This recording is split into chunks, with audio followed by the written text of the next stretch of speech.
انسان کو اگر دو حصوں میں بانٹ کر دیکھیں تو ایک حصہ جسم ہے اور دوسرا حصہ روح یعنی آتما۔ جسم مٹی سے بنا ہے اور اسے مٹی میں ہی ملنا ہے۔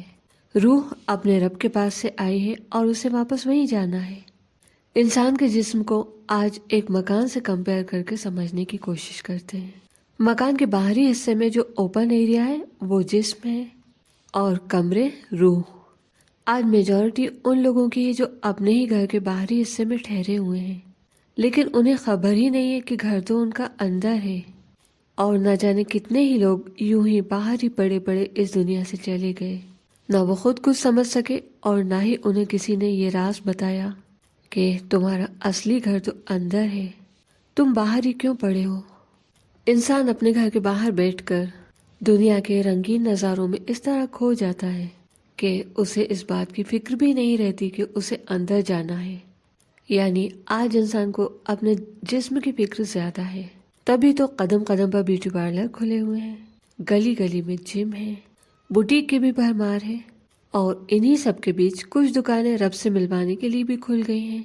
حالانکہ ساری محنت تو خاک میں ملنے والے جسم کے لیے ہو رہی ہے، لیکن پھر بھی کچھ دکانیں روح یعنی آتما کے لیے بھی کھل گئی ہیں کہ آتما کو جگایا جائے اور اسے رب سے ملوایا جائے۔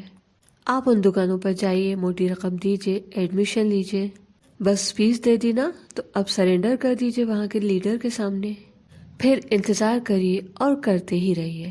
سچ یہ ہے کہ اس طرح نہ خدا آج ملا ہے نہ کل ملے گا۔ اس بات کو تھوڑی گہرائی سے سمجھنے کے لیے ایک چھوٹی سی کہانی سنتے ہیں۔ ایک بہت بڑا بزنس مین تھا، اس کے پاس کام بہت زیادہ رہتا تھا۔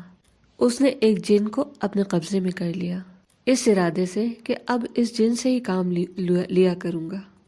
جن نے ایک وعدہ لیا کہ مجھے ہر وقت کام چاہیے رہے گا، میں ایک پل بھی خالی نہیں رہ سکتا۔ اب ظاہر ہے جس نے اپنے کام میں ہاتھ بٹانے کے لیے ہی جن کو اپنے قبضے میں لیا تھا، وہ بڑا خوش ہو گیا کہ اسے تو یہی چاہیے تھا۔ جن کا کام شروع ہوا، اس نے سالوں کا کام چند منٹوں میں کر دیا۔ تھوڑی دیر میں کام ختم۔ جن بولا مجھے اور کام دو۔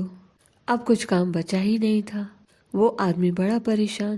جن بار بار اسے اپنی بات یاد دلا رہا تھا کہ میں نے تم سے کہا تھا کہ مجھے ہر ٹائم کام چاہیے، میں خالی نہیں رہ سکتا، اور اگر تم نے مجھے اور کام نہیں دیا تو میں تمہیں کھا جاؤں گا۔ ظاہر ہے وہ آدمی بہت پریشان ہو گیا، لیکن اس نے جن سے تھوڑی سی مہلت مانگی۔ اگلے دن وہ ایک درویش کے پاس گیا اور اس نے درویش کو پوری بات بتائی۔ درویش نے اسے ایک بالٹی دی جس میں پیندا یعنی نیچے بیس نہیں تھا، دونوں طرف سے خالی تھی۔ وہ بالٹی اس آدمی کو دے دی اور کہا کہ یہ بالٹی اس جن کو لے جا کر دے دو اور کہو کہ اس میں کنویں سے پانی بھر کر لائے۔ ظاہر بات ہے کہ بالٹی میں نیچے پیندا ہی نہیں تھا، پانی کہاں بھرتا۔ بس جن وہ بالٹی بھرنے کی کوشش کرتا رہا، پیڑھیاں گزرتی رہیں لیکن بالٹی نہیں بھر سکی۔ ہمارا سچ بھی اس جن کی طرح ہے کہ جیسے ہم بنا پیندے کی بالٹی لیے ہوئے اس میں سکون بھرنے کی کوشش کر رہے ہیں، کیونکہ ہمارا طریقہ ہی بے تکا ہے، تو اس میں سکون کہاں سے بھرا جائے گا۔ پہلا سچ تو یہ ہے کہ ہمیں سکون کی تلاش کے لیے موٹی رقم نہیں دینا پڑتی۔ سکون فیس دے کے نہیں خریدا جا سکتا۔ اس میں کسی انسان کے سامنے سرنڈر نہیں کرنا ہوتا۔ ہم سرنڈر اس کے سامنے کریں جو ہماری سانسوں کا مالک ہے، جس نے ہمیں اپنے ہاتھ سے بنا کر اس خوبصورت دنیا میں بھیجا ہے اور جس کے پاس ہمیں لوٹ کر جانا ہے۔ ظاہر ہے کہ جس نے ہمیں بھیجا ہے اسی کے پاس ہمیں لوٹ کر جانا بھی ہے۔ ہماری سچائی یہ ہے کہ ہمیں اپنے گھر کے باہر بیٹھنے کی ایسی عادت ہو گئی ہے کہ ہم اپنے گھر کے اندر جانا بھول ہی گئے ہیں، یہاں تک کہ کہیں کہیں تو پیڑھیاں کی پیڑھیاں گزر گئیں۔ ایک لمبے عرصے سے دروازے کھلے ہی نہیں، اس لیے دروازے جام ہو گئے۔ پھر ان میں دھول چڑھتے چڑھتے دروازے بھی دیواروں کے ساتھ مل گئے۔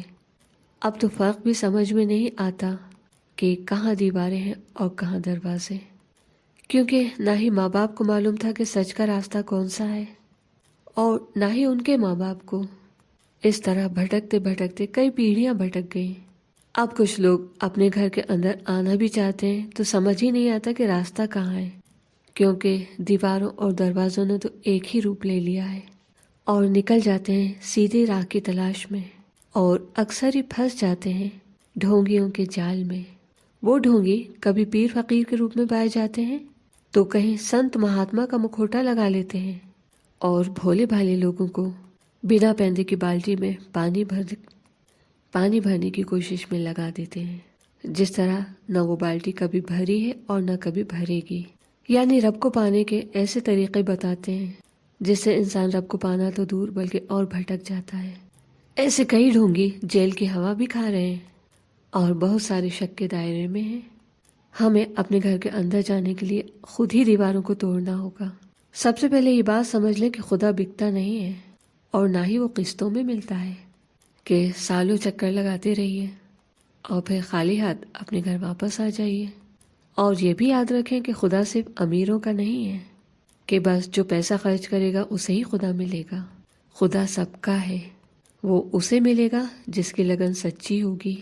لوگوں نے اپنے فائدے کے لیے بہت ساری دیواریں کھڑی کی ہوئی ہیں اور ان دیواروں کے نیچے انسانیت دب گئی ہے۔ سب سے پہلے ہمیں دیواریں توڑ کر انسانیت کو باہر نکالنا ہوگا، پھر آگے کے راستے آسان اور آسان ہوتے چلے جائیں گے۔ تو چلیں سب سے پہلے ہم انسانیت کو نکالنے کی کوشش کریں، کیونکہ جہاں انسانیت ہوگی وہاں سارے کام آسان ہو جائیں گے۔